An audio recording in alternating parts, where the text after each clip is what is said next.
Yes, we have an embarrassment of riches in this room, so we want to get to them. The idea of tiny homes is not that this is meant as the solution. It's meant as an additional solution. So I don't want it to be known that we don't think that other kinds of affordable housing is great and supportive housing, but tiny homes can be an added tool to that toolkit of housing. So next we have two speakers in a row that are going to talk about big picture issues. Our first speaker, I'm hoping, because we're starting a little early, they're in the room. We have Marisa Novara, Director of Housing and Community Development for the Metropolitan Planning Council. And then we have Mary Tarullo, Senior Organizer for One Northside. Thank you.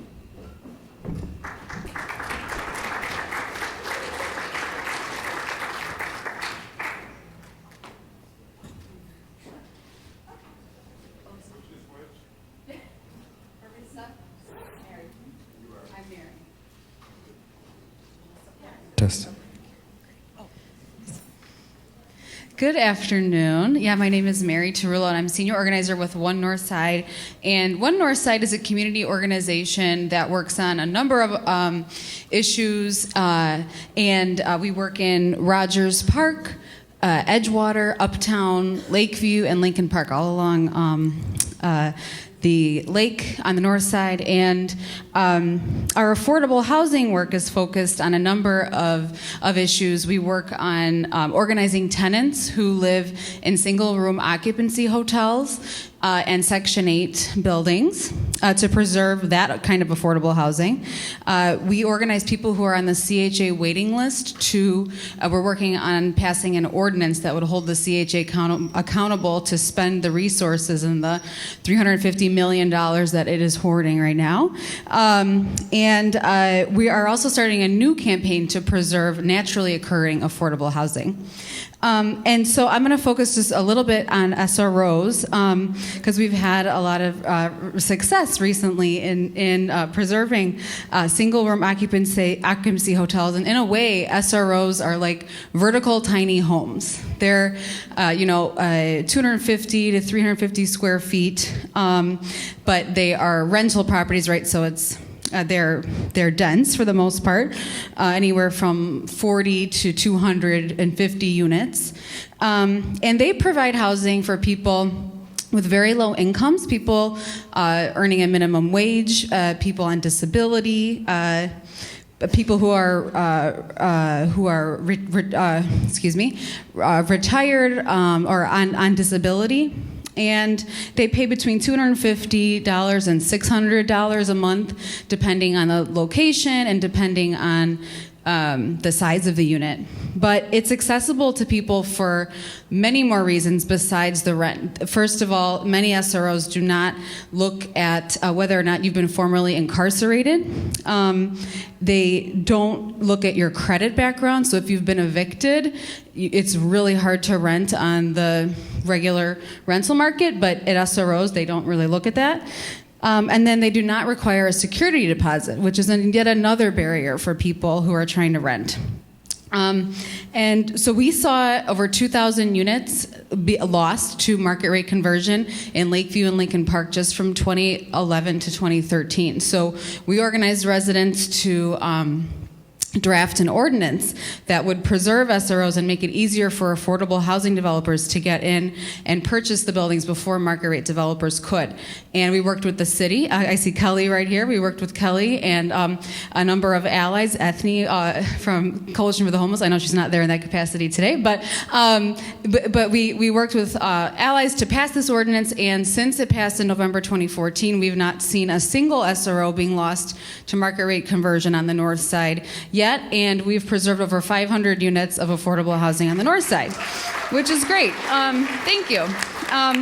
And so this is great, and I think that there's a lot of parallels between the populations who access SROs and the populations that we're talking about today, and so we need to be looking for more solutions, more kinds of housing that can serve this population, and really should just be thinking about all of our options and getting really creative. So I want to talk just a little bit too about the Northside and how we need to be especially creative to preserve and improve, to preserve and build and improve affordable housing on the Northside. Because if we're not intentional about doing that, then it's really easy to just continue to build and preserve housing in areas of Chicago where it's easier, cheaper to do that. And if we're not intentional about that, then the city is just going to become even more racially and economically segregated than it already is.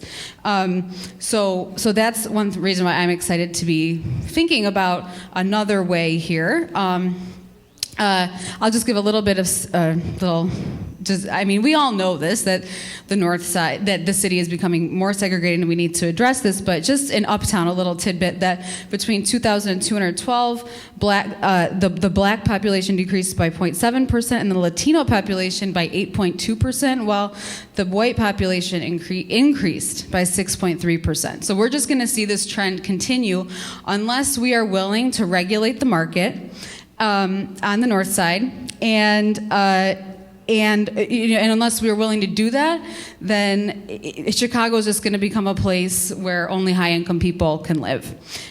So the tiny homes model is really intriguing because we need to be looking at lots of sustainable ways to build and preserve affordable housing. I'm really curious about creative ways that this could happen on the North Side, given that vacant land is so scarce. And I know that that's one solution here, to put tiny homes on vacant land. I just heard that also is an option to put it in people's backyards. I wonder what, we all come up with as far as what our neighbors would allow and what zoning would allow.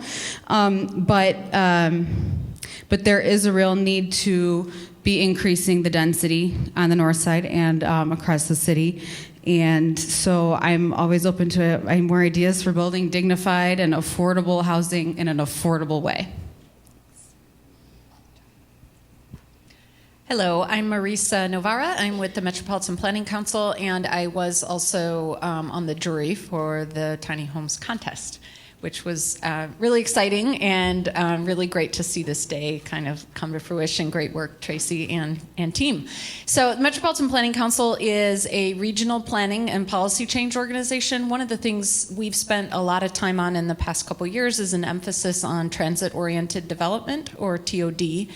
And the idea there is that transit is an incredibly important asset around which to focus development. And one of the things we've done a lot of work there is to try to help neighborhood residents get comfortable with the idea of density, and that and to think about tools within that frame a few different ways. So in areas where you have a lot of high-income people and higher rents, that when we're emphasizing development near transit in dense ways, that we can include as much affordability as possible in those spaces. And then in neighborhoods where you have predominantly lower incomes and less demand, that those are spaces, again, to emphasize building near transit, and to note that if you're able to do more density there, you have a better chance of being able to support retail on the first floors that neighborhoods so desperately need. So that's some of what has taken up our time over the past couple years. And so a question might be, well, how do tiny homes fit within this emphasis? How does this get at density? And I think it's a really interesting question from a couple points. So Mary made some great points about the realities about land values on the North Side. I think another North Side phenomenon that most folks are probably familiar with is, if you think about places like Lincoln Park that are seen as being, in high demand, they're also losing population, and a lot of what's behind that loss of population has been tear down. So you have a 3-flat that is torn down and made into a single-family home, for instance. If you think about tiny homes as a sort of mini form of density in that way, if you were able to put 5 of these on one lot, then we suddenly have a net gain for the community. And I think that's a really interesting way to think about it. The other piece that I think is really, really important, and it's something, I'm borrowing this a bit from Ethne McMenamine, so this is sort of a pre-iterating her, some comments she'll be giving tomorrow, is really just about the realities of cost and scarcity for financing the more typical ways that we do affordable housing. And so just wanted to touch on that for a moment. We know that if you're doing a publicly subsidized unit of affordable housing, we're looking at around $350,000 in total development costs. Whereas we've got a range, but that tiny homes can be around $30,000, maybe $80,000 if we're looking all in.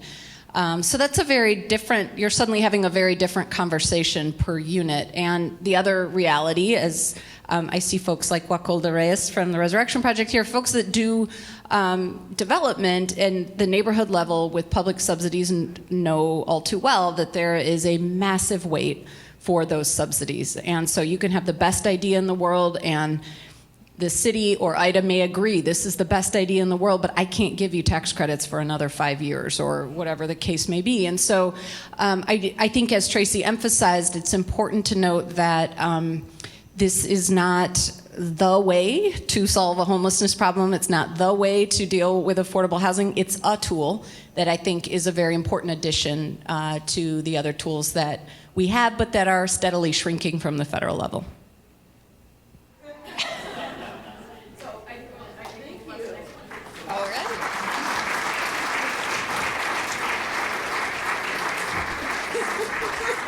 Thank you so much.